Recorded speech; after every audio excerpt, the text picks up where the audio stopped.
حتى إذا أخذت الأرض زخرفها وزينت وظن أهلها أنهم قادرون عليها أتاها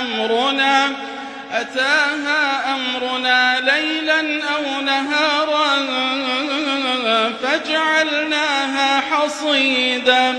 فجعلناها حصيدا كأن لم تغن بالأمس كذلك نفصل الآيات لقوم يتفكرون.